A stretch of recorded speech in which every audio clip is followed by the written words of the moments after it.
میرا بیٹا جو ہے 17 سال کا حافظ قرآن ہے، 13 مہینے سے مدرسے جاتے ہوئے لاپتہ ہو گیا ہے۔ اللہ آپ کی مشکل آسان فرمائیں۔ سورۃ والضحیٰ کی تلاوت کریں اور اللہ سے دعا مانگیں، اور خاص طور پہ جو آیت ہے نا وَوَجَدَكَ ضَالًّا فَهَدَىٰ، اس پہ پوری توجہ ہو تو انشاءاللہ جلدی خبر مل جائے گی۔ آج کل حالات ایسے ہیں کہ دنیا ہمارے ماحول درندے بن گئے، بچوں کو اغوا کرتے ہیں، بچیوں کو اغوا کرتے ہیں۔ اچھا کچھ یہ بھی ہوتا ہے کہ ہمارے جو آج کل استاد ہیں نا پڑھانے والے، وہ بچے کو اتنا مارتے ہیں کہ کوئی اپنے گدھے کو بھی اتنا نہیں مارتا، تو ان کی مار سے بھی بچے بھاگ جاتے ہیں۔ اس کا بھی پتہ کرو کہ استاد صاحب نے اس دن اس کی مالش تو نہیں کی۔ اِنَّا لِلَّهِ وَإِنَّا إِلَيْهِ۔ آپ دیکھیں یعنی آپ حیران ہوں گے، یہ مکہ حرم ہے نا، اس میں دیکھیں ہر جگہ حلقے ہیں تحفیظ القرآن کے، قاری بیٹھے پڑھا رہے ہیں۔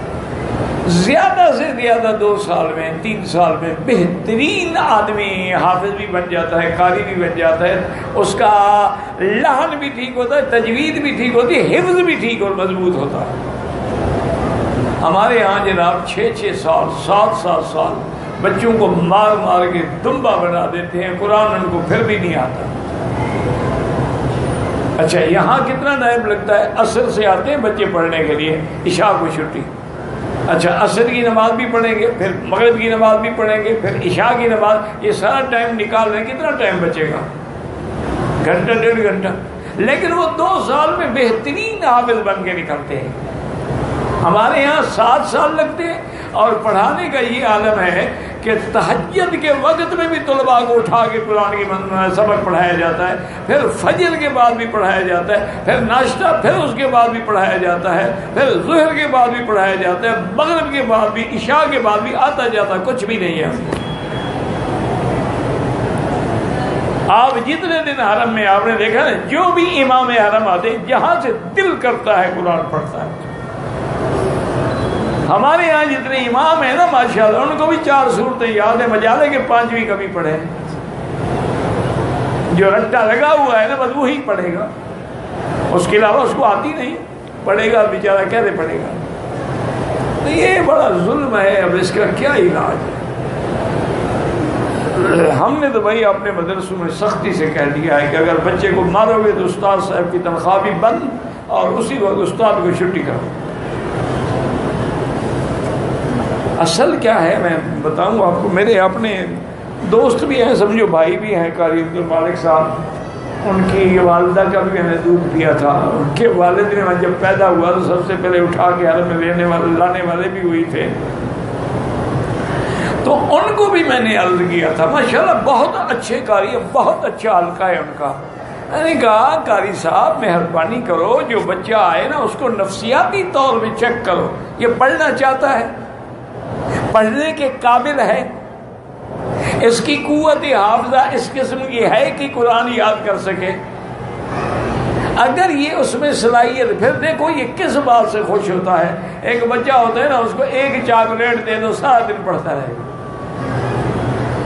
ایک بچہ ہوتا ہے اس کو چاہے 10 تھپڑ بھی لگاؤ نہیں پڑھے گا۔ اسی لیے قرآن میں ترغیب بھی ہے، ترہیب بھی ہے، رغبت دلانے والی آیتیں بھی ہیں، ڈرانے والی آیتیں بھی ہیں۔ اسی لیے ایمان بین الخوف والرجاء ہے۔ اسی لیے حضور نے فرمایا کہ گھر میں ڈنڈا لٹکا تو رہے لیکن بیوی کو مارا نہ کرو، لیکن یقین ہو اس کو کہ کھڑا ہے ڈنڈا۔ تو اس لیے ان نے کہا مکی صاحب جب سے ہم نے اس فارمولے پہ عمل کیا الحمدللہ ہمارا رزلٹ بہت اچھا ہے، اور جو بچہ نہیں پڑھ سکتا 1 دن 2 دن 1 ہفتہ 2 ہفتے اس کے والدین کو بلاتے ہیں، بھائی یہ نہیں پڑھ سکتا، اس کو لے جاؤ۔ ضروری تو نہیں کہ ہر بچہ حافظ ہو، یہ کہاں لکھا ہوا ہے کہ ہر بچہ جو حافظ قرآن ہوگا؟ ایک آدمی کا حافظہ ہی نہیں کام نہیں کرتا۔ اچھا قرآن یاد کرنا تو اللہ کے قرآن کا معجزہ بھی ہے نا، لیکن حدیث یاد کرنا تو بہت مشکل ہے۔ لیکن ابھی ہمارے وہ بزرگ بھی ہیں، شیخ بھی ہیں، پیر ذوالفقار صاحب، انہوں نے اپنے مدرسے میں جھنگ میں جامعۃ الفقیر میں ایک سلسلہ شروع کیا ہے کہ بخاری شریف یاد کراؤ۔ تو اب ان کے یہاں ماشاءاللہ 3 حافظ ہو گئے جنہیں پوری بخاری یاد کر دی۔ اچھا ایک نابینا بھی ہے ان میں، اس کو بھی پوری بخاری شریف یاد ہے۔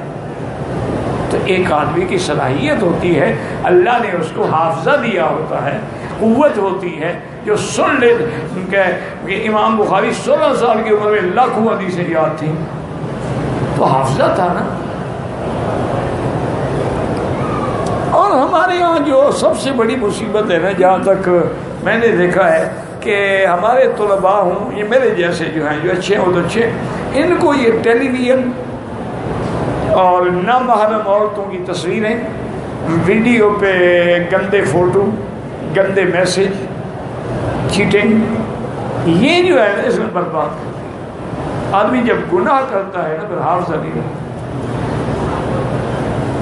شکوت الی وکیع سوء حفظی، کہتے ہیں کہ میں امام وکیع کے پاس گیا، میں نے کہا حضرت میرا حافظہ خراب ہے، فاوصانی الی ترک المعاصی، فرمایا گناہ کرنا چھوڑ دو، حافظہ ٹھیک ہو جائے۔ یہ گناہ جو ہے نا ہمیں کھا گیا ہے۔